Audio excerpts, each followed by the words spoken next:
프로젝트는 무지개 다리 팀이고요. 청소년 성소수자는 안전한 세상에서 살아가고 있을까를 주제로 프로젝트를 진행했습니다. 여러분은 성소수자라는 단어에 대해서 어떻게 생각하시나요? 성소수자, 정말 소수일까요? 국민인권위원회에 따르면 전체 인구의 약 4.5%는 성소수자라고 합니다. 우리가 일상에서 마주치는 사람 20명 중 1명은 성소수자인 셈입니다. 이는 한국 전체 인구로 보았을 때 약 223만 명 정도인데요. 대구광역시 인구수에 육박합니다. 분명 어떤 이유에서든 나는 그들을 인정할 수 없다 라고 말하는 사람들도 존재하지만 시간이 지나면서 스스로 성소수자임을 드러내는 비중이 늘고 있고 사람들 또한 그들의 정체성을 인정한다 라고 이야기합니다. 미디어 속에서도 성소수자를 주제로 한 콘텐츠를 제작하기 시작했죠. 우리는 어렵지 않게 그런 콘텐츠를 접할 수 있습니다. 이를 통해 사람들은 사회가 많이 변화했다고 느낍니다. 하지만 성소수자들은 이전과 같다고 이야기하는데요. 여전히 사회는 성소수자를 인정하지 못하고 배척하고 차별한다고요. 하지만 성소수자들은 이전과 또 그 부분은 청소년일 때 더 심각하게 나타난다고 이야기합니다. 실제 2021년 사회 통합 실태조사에 따르면 집단 구성원, 포용, 성적 소수자에 관한 설문조사 전체 참여의 54%가 성소수자를 이웃이나 친구로 받아들일 수 없다고, 사회적 관계로 받아들일 수 없다고 이야기했습니다. 한국청소년개발원에서 진행한 청소년 성소수자 생활 실태조사에 따르면 청소년들이 성정체성을 인지하는 연령은 13세에서 15세라고 합니다. 즉 중학교 때쯤 자신의 성정체성 및 지향성을 인지한다는 것이죠. 하지만 동시에 13세에서 15세는 인격 형성, 소위 말하는 사춘기를 겪는 시기입니다. 성덕대학교에서 진행한 청소년 심리적 불안감, 외모지향 태도, 자아 존중감 및 문제인의 구조관계라는 논문에 따르면 사춘기 청소년들은 자신에게 찾아온 큰 변화의 심리적 불안감 때문에 자신이 속한 또래 집단에 어울릴 수 있도록 노력하고 자신의 개성보다는 남의 시선을 더 중요하게 생각하는 특성을 가지고 있다고 합니다. 따라서 개개인의 특성을 성인보다 더 크게 받아들이고 반응하는 것이죠.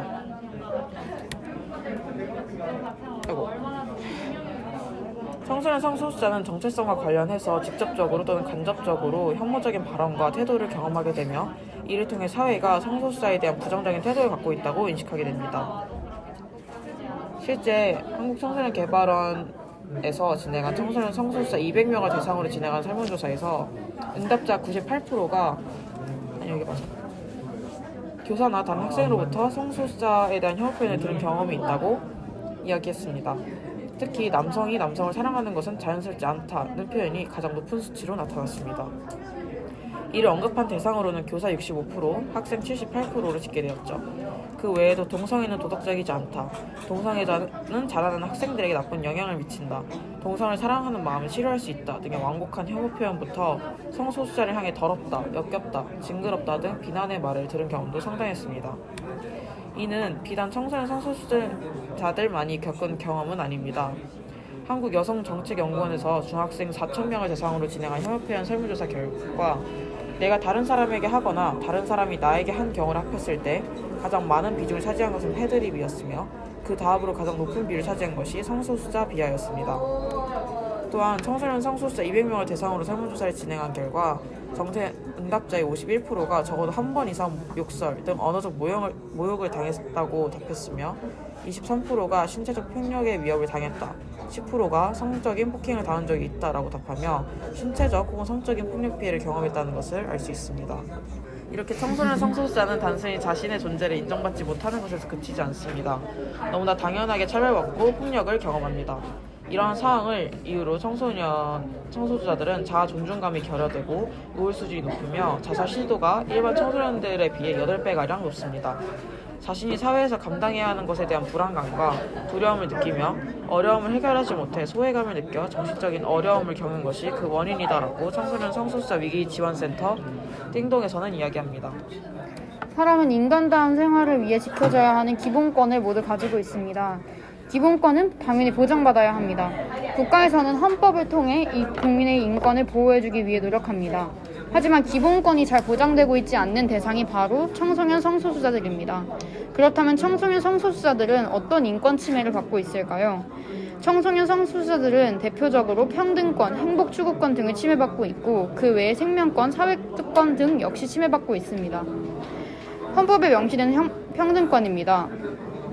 헌법 제11조 1항 평등권의 내용에서는 모든 국민은 법 앞에 평등하며 누구든지 성별, 종교 또는 사회적 신분에 의하여 정치적, 경제적, 사회적, 문화적 생활의 모든 영역에 있어서 차별을 받지 아니한다라는 내용을 가지고 있습니다.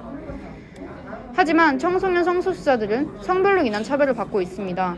국내 행정의 구조도 역시 1번, 2번 혹은 3번, 4번으로 남녀를 이분법적 성별만 인정하고 있습니다. 다음은 행복추구권입니다. 헌법 제10조 모든 국민은 인간으로서의 존엄과 가치를 가지며 행복을 추구할 권리를 가진다. 국가는 개인이 가지는 불가침의 기본적 인권을 확인하고 이를 보장하는 의무를 진다. 하지만 이 내용과 달리 청소년 성소수자들은 소수이며 일반적이지 않다는 이유로 다양한 차별을 당하고 있으며 이것은 그들의 행복추구권을 침해하게 됩니다. 사회는 점점 차별 없는 세상, 평등한 세상을 향해 나아가려고 노력합니다. 하지만 여전히 인정받지 못하며 청소년 성소수자들은 2차 피해의 피해자가 되는 등 여러 문제 상황 속에서 살아가고 있습니다. 저희는 이러한 문제가 발생하는 근본적 원인이 성소수자에 대한 잘못된 개념 이해에 있다고 보았습니다. 국민인권위원회가 진행한 중학생 4,000명을 대상으로 한 설문조사에 따르면 응답자 중 78%가 학교 성교육 중 성소수자를 위한 시간이 거의 없거나 매우 적으며 있더라도 교사의 주관이 들어가는 등 여러 이유로 적절치 못하다. 따라서 성소수자에 대한 정확한 정보 전달이나 교육이 필요하다고 생각한다고 답했습니다. 이는 공교육에서만 발생하는 문제가 아닙니다. 대안학교 등 거의 모든 교육기관에서 성소수자를 주제로 진행하는 성교육 시간은 거의 없거나 매우 부족합니다. 학생들은 성교육을 통해 정확한 정보를 전달받아야 마땅하지만 그러지 못합니다. 때문에 성소수자에 대한 개념조차 학생들은 알지 못하고 실제 자신들이 사용하는 혐오 표현이 혐오 표현인지조차 알지 못합니다. 더하여 위와 같이 교사가 성소수자에 대한 혐오 표현을 하는 경우가 적지 않게 발생하게 됩니다. 이는 청소년들에게 잘못된 성관념을 심어주는 것까지 문제가 이어지기 때문에 굉장히 심각한 문제라고 볼 수 있습니다. 그럼 지금 이곳 거꾸로 캠퍼스는 어떨까요? 거캠은 사회 문제 해결 프로젝트를 진행하면서 타 학교들에 비해 비교적 인권 친화적이라는 특징을 가집니다. 우리가 다니는 이 학교는 성소수자들에게도 인권을 보장받으며 안심하고 다닐 수 있는 학교로 존재하고 있을까요? 저희가 인터뷰한 거캠머 7명 중 5명은 교내에서 성소수자 혐오 표현을 거의 매일 들어봤다고 답변했습니다. 게이 혹은 레즈라는 표현을 욕 대신 사용하며 장난스럽게 이야기하는 것을 목격했지만 거기에서 다가오는 불편함은 사람마다 달랐습니다. 불편감을 느끼지 못한 거캐머는 이것이 성소수자 혐오 표현이라는 것을 오늘 인터뷰를 통해 알게 되었다고 저희에게 이야기했습니다. 또 다수의 학생들이 성소수자라는 단어나 개념에 대해 인지도가 낮은 것을 알 수 있었습니다. 그들은 거캠의 성소수자 인권 증진을 위해서는 일단 제대로 된 교육과 다 함께 이에 대해 이야기할 수 있는 공개적 시간이 필요하다고 이야기했습니다. 저희는 인터뷰를 하면서 이런 질문을 들을 수 있었습니다. 그런데 거캠 안에 성소수자가 있어요? 라는 말이었습니다. 성소수자는 우리가 있는 곳 어디에든 함께 살아가고 있습니다. 그들을 향한 혐오 표현은 그들의 유무와 상관없이 이뤄집니다. 이번 저희 무지개 다리와의 짧은 시간을 통해서 짧지만 여기 있는 거캐머들은 청소년 성소수자에 대해 직접 생각해보고 일상 속에서 혐오 표현을 마주했을 때 거기에 대항할 수 있는 힘을 가지는 시간이 되었으면 좋겠습니다. 앞으로 거캠이 모두에게 안전하고 든든한 학교가 될 수 있도록 저랑 비니도 열심히 노력할 테니까 여러분도 함께 해주시면 정말 감사하겠습니다. 감사합니다.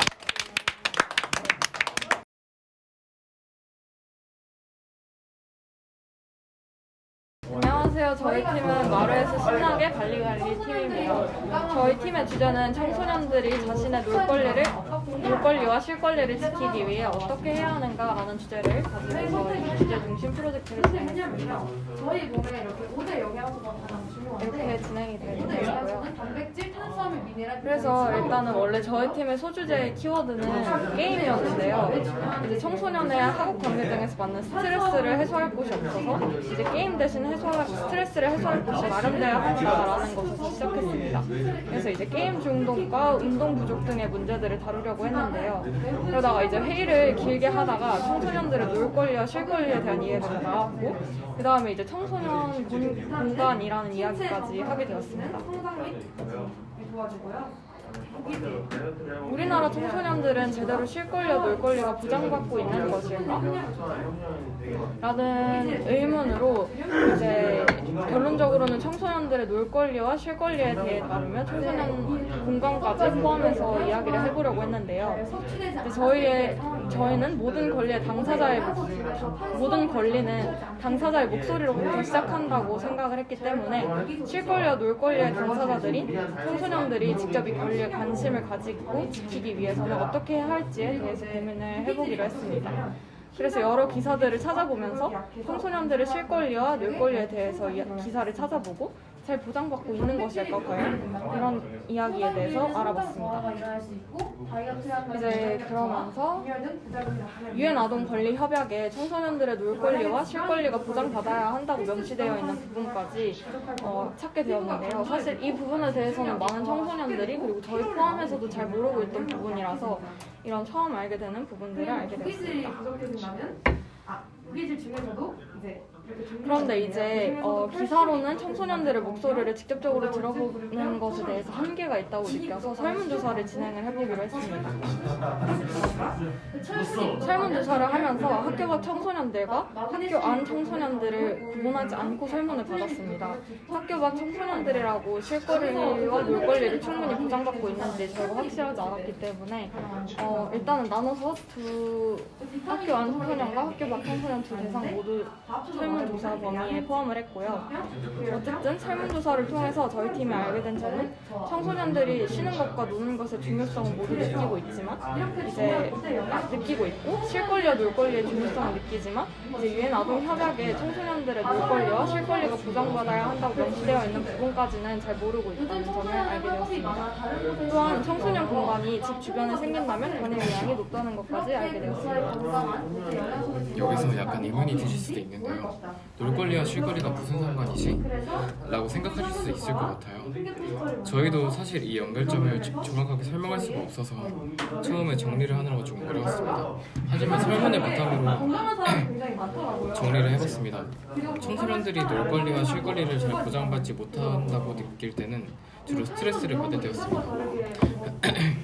그런데 문제는 정작 이 스트레스를 해소할 장소와 시간이 없다고 했던 점입니다. 청소년들이 스트레스를 푸는 대부분의 장소는 노래방과 당구장, PC방, 카페 등이 아주 한정적이었고 잠깐의 재미를 위한 공간일 뿐이었습니다. 그래서 저희는 시간을 개인마다 해결해 줄 수는 없어도 장소는 청소년들을 위한 공간이 있으니 해결할 방법이 있는 게 아닐까라는 생각이 들었습니다.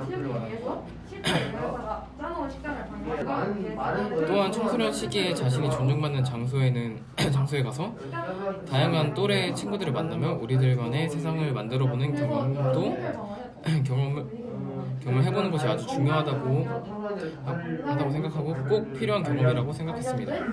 그래서 더 많은 청소년들이 이런 공간을 이용할 수 있도록 하기 위해서 이런 장소를 알려주면 좋겠다라는 생각을 했습니다. 그래서 청소년을 위한 공간에 대한 자료조사도 해보고 스스와 스라에 가서 직접 인터뷰도 했습니다. 자세한 인터뷰 내용은 이북에 담겨 있습니다.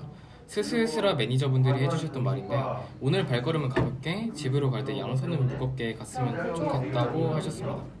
결론적으로 저희 팀은 청소년들이 자신의 놀 권리와 쉴 권리를 위해서 어떻게 해야 하는가 라는 큰 질문이자 주제로 시작해서 위 권리를 위해 청소년 시설을 이용해봐 라는 방법을 제안했고 이 전체 과정을 통해서 청소년들에게 자신들의 놀 권리와 쉴 권리에 대한 관심을 높이고 동시에 청소년들을 위한 시설까지 관심을 가질 수 있도록 하는 것이 목표였고 이 내용을 담은 숏다큐까지 완성했습니다. 안녕하세요. 저희는 1모듈 주제중심 5팀 마루에서 신나게 바리갈리 팀입니다. 저희는 팀 주제를 논의하던 중 청소년들의 놀 권리와 쉴 권리에 대한 이야기가 나오게 되었고 팀원들 모두 놀 권리와 쉴 권리에 대해 흥미가 생겨서 이 주제를 어떻게 구체화하고 어떤 식으로 프로젝트를 진행할지 고민을 했습니다. 평소 어린이들의 놀 권리와 쉴 권리에 대한 것은 종종 듣지만 청소년들의 놀 권리와 쉴 권리에 대한 이야기는 생소하여 지금 청소년들은 본인들의 놀 권리와 실 권리에 대해서 인식하고 있는지, 그 권리들은 잘 지켜지고 있는지 등을 알아보고 놀 권리와 실 권리를 어떻게 하면 더 잘 지켜나갈 수 있는지에 대해 이야기를 나누게 되었습니다. 그럼 저희가 준비한 쇼 다큐 재밌게 봐주세요. 공부는 다 했니? 시험 얼마 남지 않았지? 지금 이러고 있을 때가 아니야. 얼른 공부해야지. 야, 우리 이성적이면 인서울 할 수 있을까? 아니야, 오늘은 우리 1시간만 더 하고 가자. 하지만 우리 현실은 우리나라 초중고 학생 2명 중 1명은 학업 스트레스로 불안감과 우울감을 느끼고 4명 중 1명은 극단적 선택까지 생각했다는 조사 결과가 나왔습니다. 학업 스트레스로 학생 4명 가운데 1명은 극단적인 선택까지 생각해 본 것으로 조사됐습니다. 우리나라 어린이들이 받는 스트레스가 세계 최고 수준이라는 조사 결과가 나왔습니다.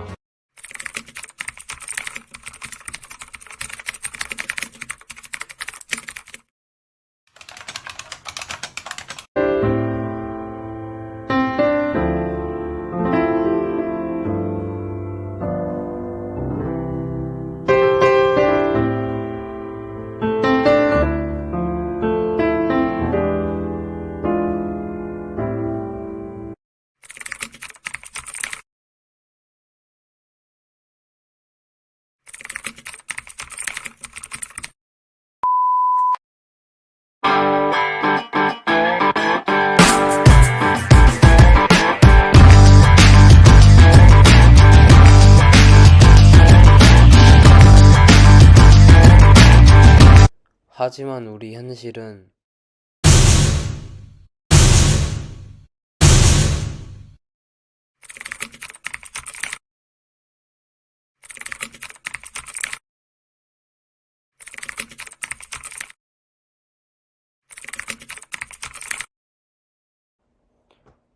청소년 공간이라고 들어보셨나요?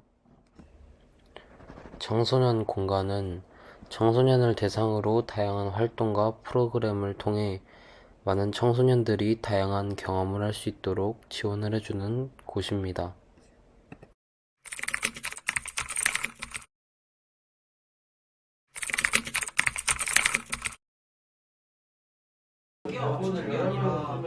저는 이게 개인적으로 좀 불평등에서 비롯된 문제라고 생각을 해요. 그런 청소년들이 건강하게 건전하게 즐길 수 있는 장소가 스토리 스튜디오 같은 것들이 있다고 했잖아요. 근데 사실 스토리 스튜디오도 서울에 있지 지방에는 많이 없잖아요. 이런 공간이. 그래서 이런 공간 정말 극단적으로 제주도에 제가 살아요. 제가 독도에 살아요. 그러면은 이런 데에 찾아갈 수 있는 그런 것도 없어요. 그래서 저는 이게 지역 간의 불평등을 통해서 청소년들이 겪는 문제라고 생각하고, 또 이런 것들이 있다는 정보를 제공받지 못하는 청소년들은 그 정보를 제공받지 못하는 이유가 뭔지에 대해서도 알아봤었으면 좋았을 것 같아요. 저는 그게 소득의 격차와 매우 큰 관련이 있다고 생각하거든요. 부모님이 아이를 위해서 이런 것들을 찾아볼 여유가 있는가? 혹은 아이들이 교통비를 지불하고 여기까지 올 수 있는 경제적 여유가 있는가? 혹은 아이들이 공부에만 몰입해서 내가 우리 집 내가 성공해서 먹여 살려야 돼 라는 압박감에서 벗어나서 10대 생활을 즐길 수 있는 그 여유가 있는가에 대해서 저는 생각해볼 이유가 있다고 생각해요. 애들이 PC방을 선택하고 노래방을 선택하고 싼 패스트 음식을 선택하는 이유는 자신에게 익숙해서일 수도 있지만 자신에게 여유가 없어서 혹은 용돈이 없어서일 확률이 저는 더 크다고 생각하거든요. 그래서 저는 그런 부분에 대해서까지 이 팀이 봤으면 더 좋았을 것 같다라는 생각이 좀 들었습니다. 그러면은 그냥 사람들이 말을 안 듣고서 먼저 읽은 다음에 더 눈으로 읽은 다음에 말을 안녕하세요. 저희는 어떻게 하면 청소년 참정권을 보다 넓게 보장할 수 있을까를 주제로 주제중심 프로젝트를 진행한 팀 뉴스라고 합니다. 와. 19세기 노동자들은 재산에 상관없이 선거권을 달라고 요구했고 직업에 따른 선거권 제한이 철폐되었습니다. 20세기 초 에밀리 데이비스는 여성의 참정권 보장을 외치며 국왕의 말 앞에 뛰어들었습니다. 이후 성별에 따른 선거권 제한이 철폐되었습니다. 20세기 후반 흑인 민권 운동으로 인종에 따른 선거권 제한이 철폐되었습니다. 하지만 여전히 나이에 따른 선거권 제한이 존재합니다. 선거권을 포함하는 참정권이란 어떤 권리일까요? 참정권이란 국민이 국정에 직접 또는 간접적으로 참여할 수 있는 권리를 말합니다. 참정권은 가장 대표적인 선거권을 비롯해 헌법 개정 등 국정의 중요한 사항에 대하여 투표할 수 있는 권리인 국민투표권, 공무원이 될 수 있는 권리인 공무단위권, 그 밖에 정치 참여의 권리로 이루어져 있습니다. 헌법 제24조에는 모든 국민은 법률이 정하는 바에 의하여 선거권을 가진다라는 내용이 있습니다. 여기서 말하는 법률은 공직선거법 제15조에서 규정하는 18세 이상 국민의 선거권과 제16조에서 규정하는 18세 이상 국민의 국회의원 피선거권이 있습니다. 이 법을 보고 저희는 선거를 할 수 없는 청소년이 과연 참정권을 잘 보장받고 있다고 할 수 있는지 궁금했습니다. 그래서 청소년을 대상으로 참정권에 대한 인식을 알아보는 설문조사를 실시하였습니다. 설문조사 결과 130명의 응답자 중 70%가 참정권을 보장받고 있다고 생각하시나요? 정치에 참여한 경험이 있으신가요? 라는 질문에 아니요 라고 답변했습니다. 팀원들 외에도 대다수의 청소년이 참정권을 보장받고 있지 못하다라는 인식을 가지고 있었고, 저희는 어떻게 해야 청소년의 참정권을 보다 넓게 보장할 수 있을까라는 주제로 프로젝트를 시작하게 되었습니다. 먼저 청소년들도 선거권을 비롯한 참정권을 가져야 하는 이유가 무엇일까요? 첫째, 청소년의 목소리가 정치에 반영되지 못하고 있습니다. 학생들을 위한 정책을 마련하는 교육감 선거나 입시제도 개편 등 청소년과 아주 밀접하게 연결되어 있는 부분에 청소년의 목소리가 반영되지 못한다는 것은 큰 문제입니다. 둘째, 유엔 아동인권조례 제12조에는 자신에게 영향을 미칠 수 있는 결정이 어른들에 의해 내려졌을 때 그들이 생각하는 것을 말할 권리 또는 그들의 의견을 고려할 권리를 갖는다라는 내용이 명시되어 있습니다. 청소년과 관련된 일은 청소년이 개입할 수 있다는 뜻입니다.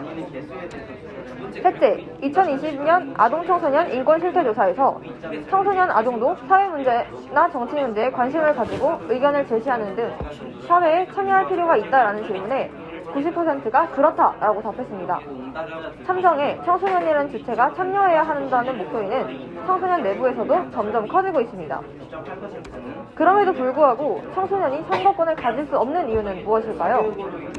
우선 사회적으로 청소년이 미성숙하다는 인식이 굉장히 큽니다. 정책에 청소년이 참여하기 어려운 이유 중 1위가 청소년을 미성숙한 존재로 바라보는 사회적 편견으로 39%를 차지했습니다. 청소년의 선거권 제한은 법적으로 청소년을 보호하는 제도의 결과라는 의견도 있었습니다. 청소년에게 선거권을 줌으로써 더 많은 권리가 주어진다면 청소년의 책임을 덜어주는 소년법이 개정되는 등 청소년은 권리에 따른 책임을 져야 합니다. 따라서 선거 연령을 낮춤으로써 청소년과 관련된 전체적인 개념을 전부 바꿔야 하는 상황이 올 수도 있습니다. 이런 이유들로 인해 현실적으로 선거 연령 하향이 어렵다면 청소년은 자신들의 참정권을 스스로 보장하기 위해서 어떠한 노력을 할 수 있을까요? 먼저 청소년의 기후행동과 같은 시민단체 활동 사례가 있습니다.